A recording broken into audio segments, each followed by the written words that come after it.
আসসালামু আলাইকুম। আজ জ্যামিতির এমন একটি টপিক নিয়ে আলোচনা করব যে টপিকটি তুমি না জানলে নবম দশম শ্রেণীর উপপাদ্যগুলো প্রমাণ করতে পারবে না। তাহলে কথা না বাড়িয়ে শুরু করা যাক। আসলে সেই টপিকটি হলো কখন দুইটি ত্রিভুজ সর্বসম হয়। তুমি জেনে রাখো দুইটি ত্রিভুজ চার ক্ষেত্রে সর্বসম হয়, অর্থাৎ দুইটি ত্রিভুজ সর্বসম হওয়ার শর্ত হলো চারটি। তার প্রথম শর্ত হলো বাহু বাহু বাহু উপপাদ্য।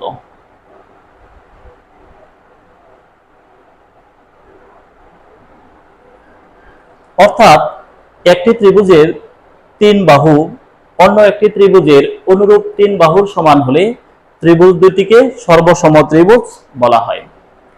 ধরি এ বি সি একটি ত্রিভুজ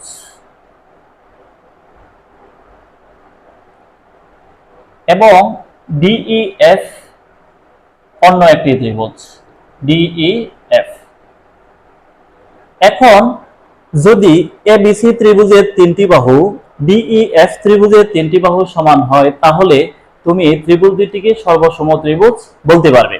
আমি ধরে নিলাম এবিসি ত্রিভুজের এবি বাহু ডিইএফ ত্রিভুজের ডিই বাহুর সমান, আবার বিসি বাহু এই ত্রিভুজের ইএফ বাহুর সমান এবং এসি বাহু এই ত্রিভুজের ডিএফ বাহুর সমান।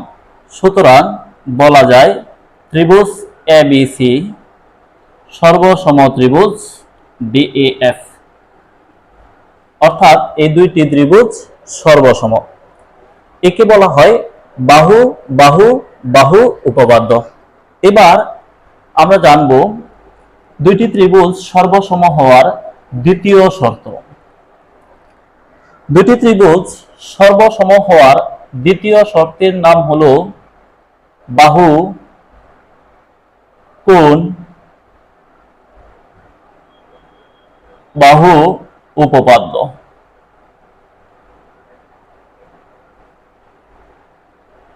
বাহু কোণ বাহু উপপাদ্য অর্থাৎ একটি ত্রিভুজের দুইটি বাহু অন্য একটি ত্রিভুজের দুইটি বাহুর সমান হলে এবং বাহুদ্বয়ের অন্তর্ভুক্ত কোণ অন্য একটি ত্রিভুজের বাহুদ্বয়ের অন্তর্ভুক্ত কোণের সমান হলে ত্রিভুজ দুটিকে সর্বসম ত্রিভুজ বলা হয়।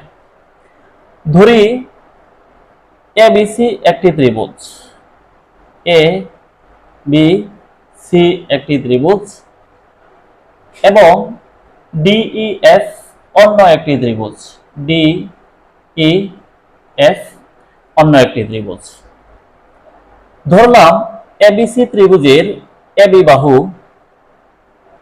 ডিইএফ ত্রিভুজের ডিই বাহুর সমান, আবার এবিসি ত্রিভুজের এই বিসি বাহু ডিইএফ ত্রিভুজের ইএফ বাহুর সমান। অর্থাৎ এই ত্রিভুজের এবি বাহু এবং বিসি বাহু এই ত্রিভুজের ডিই এবং এএফ বাহুর সমান। এবিসি ত্রিভুজের এবি এবং বিসি বাহুর অন্তর্ভুক্ত কোণ হলো বি কোণ, অর্থাৎ এবি সি কোণ। আবার ডিইএফ ত্রিভুজের ডিই এবং ইএফ বাহুর অন্তর্ভুক্ত কোণ হলো ই কোণ, অর্থাৎ ডিইএফ কোণ।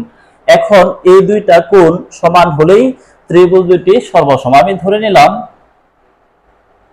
এবিসি ত্রিভুজের এ বি সি কোণ সমান হলো ডিইএফ ত্রিভুজের ডিইএফ কোণ। সুতরাং আমরা বলতে পারি ত্রিভুজ এবিসি সর্বসম ত্রিভুজ ডিইএফ।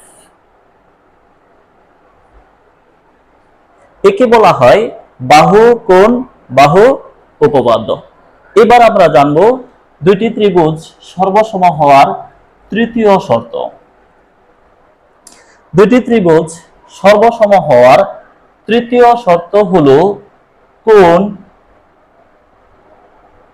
বাহু কোণ উপপাদ্য।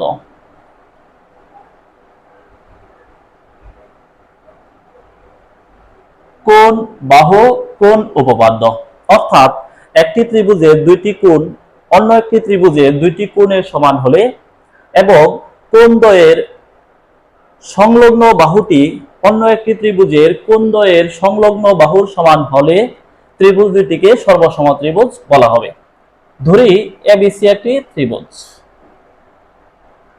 এ বি সি, এবং ডিইএফ হলো অন্য একটি ত্রিভুজ, ডিইএফ। এখন ধরে নিলাম এবিসি ত্রিভুজের বি কোণ ডিইএফ ত্রিভুজের ই কোণের সমান। কোণ এবিসি, বি কোণকে বলা হয় কোণ এবিসি, ডিইএফ কোণের সমান কোণ ডিইএফ। আবার এবিসি ত্রিভুজের এই সি কোণটা ডিইএফ ত্রিভুজের এফ কোণের সমান। কোণ এসিবি, সি কোণকে বলা হয় এসিবি, সমান হলো কোণ ডিএফই, ডিএফই। এবিসি ত্রিভুজের দুইটি কোণের সমান ধরলাম। এখন এই দুইটি কোণের সংলগ্ন বাহুটি হলো বিসি, আবার এই দুইটি কোণের সংলগ্ন বাহুটি হলো ইএফ। এই দুইটা বাহু এখন সমান হলেই তুমি ত্রিভুজ দুটিকে সর্বসম ত্রিভুজ বলতে পারবে। ধরে নিলাম এবিসি ত্রিভুজের বিসি বাহুটি ডিইএফ ত্রিভুজের ইএফ বাহুর সমান। সুতরাং আমরা বলতে পারবো ত্রিভুজ এবিসি সর্বসম ত্রিভুজ ডিইএফ। একে বলা হয় কোণ বাহু কোণ উপপাদ্য। এবার আমরা জানব দুইটি ত্রিভুজ সর্বসম হওয়ার চতুর্থ শর্ত। দুটি ত্রিভুজ সর্বসম হওয়ার চতুর্থ শর্তটি হলো অতিভুজ বাহু সর্বসম উপপাদ্য। অতিভুজ বাহু সর্বসম উপপাদ্য এটা মূলত দুইটি সমকোণী ত্রিভুজ সর্বসম হওয়ার শর্ত। দুইটি সমকোণী ত্রিভুজ সর্বসম হয় কখন? ধরি এবিসি একটি সমকোণী ত্রিভুজ, এ বি সি একটি সমকোণী ত্রিভুজ যার বিকোণ সমকোণ। আবার ডিইএফ একটি সমকোণী ত্রিভুজ যার ই কোণটি সমকোণ। আমরা জানি সমকোণী ত্রিভুজের সমকোণের বিপরীত বাহুকে অতিভুজ বলে। তাহলে এবিসি ত্রিভুজের সমকোণ উৎপন্ন হয়েছে বি বিন্দুতে, বি কোণের বিপরীত বাহু হলো এসি, এই এসি হলো অতিভুজ। আবার ডিইএফ ত্রিভুজের অতিভুজ হলো ডিএফ। এখন এই ত্রিভুজের অতিভুজ এসি এই ত্রিভুজের অতিভুজ ডিএফ এর সমান হলে এবং সমকোণ সংলগ্ন যে দুইটি বাহু আছে এখানে এবি এবং বিসি, এই দুইটি বাহুর মধ্যে যে কোনো একটি বাহু এই দুইটি বাহুর মধ্যে একটি বাহুর সমান হলে সমকোণী এই দুইটা ত্রিভুজকে সর্বসম ত্রিভুজ বলতে পারবো। ধরি এবিসি সমকোণী ত্রিভুজের